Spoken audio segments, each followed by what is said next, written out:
So what else can we do with a feedback loop? Well, I'll show you. Depth all the way around, mix knob, just past 12 o'clock there. Character knob all the way down, because we don't want to do any filtering. Engage the effect. Now, as soon as I start the CD player, it's going to record it straight in. So 2 bars. Yep. 1, 2, 3, 4, 5, 6, 7, 8. Okay. Choose a section we like. Okay, that's quite cool. Let's go down to 1 beat. Right. What we can do now is mute the bass section of that out by jumping to one of the other effects, the trans, flanger, filter or phaser. When we jump to that and back to the echo, it will actually mute out for the time that it's on that effect. Turn it up a bit.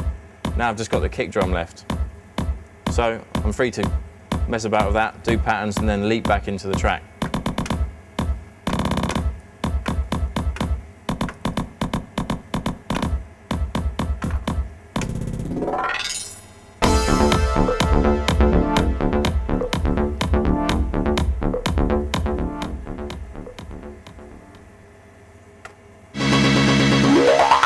What we can also do with a feedback loop is actually make it longer than 2 bars. We can make it 4 bars. If we hold our tap shift button, make sure we're on a 2 bar section, and then push our 1 bar button, the BPM will half. So it's now 62 instead of 124. Go back to our 2 bar section. Our 2 bar section, because of the internal memory of the effects unit, is quite large. It's now 4 bar section. So, if I play this, everything's set up to go.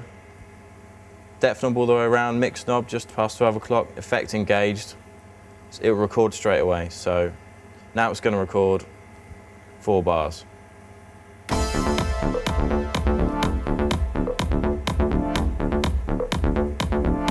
Stop the CD player.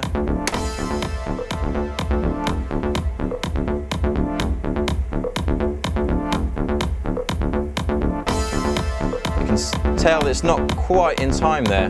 So what I sometimes do, if I just stop this,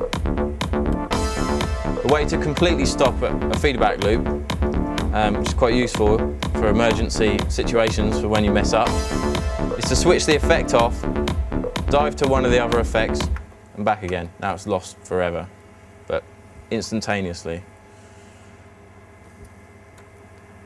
So set it all up exactly as it was. 62 BPM, 2 bar button, so it's 4 bars, depth all the way around, effect engaged, mix knob, just past 12 o'clock.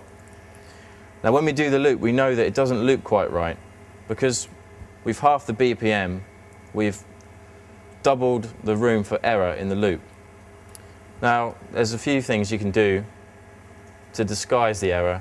One is a spin back or a vinyl adjust break on the CDJ. They just act as little fills to lead into the next part of the track. So, 6, 7, 8, 1, 2, 3, 4, 5, 6. That way, our loop, there's no glitch, there's a spin back in there instead. Now, because our BPM value is halved, all these buttons no longer do what they say they do. You have to remember that everything is double. So this is now 1/4 and not a 1/8.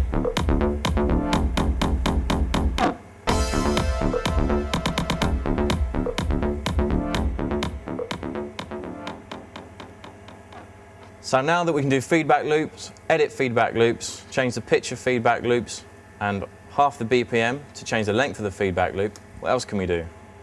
Well, we've got our feedback loop BPM here, still at 62, so we can change that back by holding the shift button, going to the 1 bar button, or any button below actually, and then going back to the 8-1 while holding the shift button. Should return us to 124, and it has. So start our track, which is 124.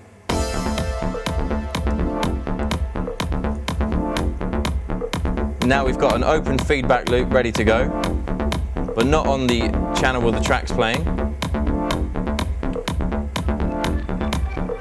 on this CD player. And on this CD player, I've got a sample loaded just on a CD, which is that. Now, what I can do is record that in, decide how long I want to record for. So I want to just say I want to do a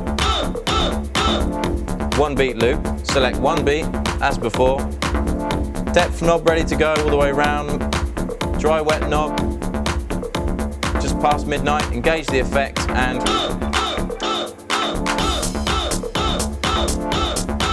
now sometimes it might go out of time slightly. You can change the length of this loop with the timing knob here, just in increments, so you adjust the milliseconds. So to tighten it, now it's speeding up. That's too fast, I need to go back down a bit more. And when you're happy, just hit the button and it puts it back to the correct BPM of the track that's playing. So, like before, you can jam and mess around with it.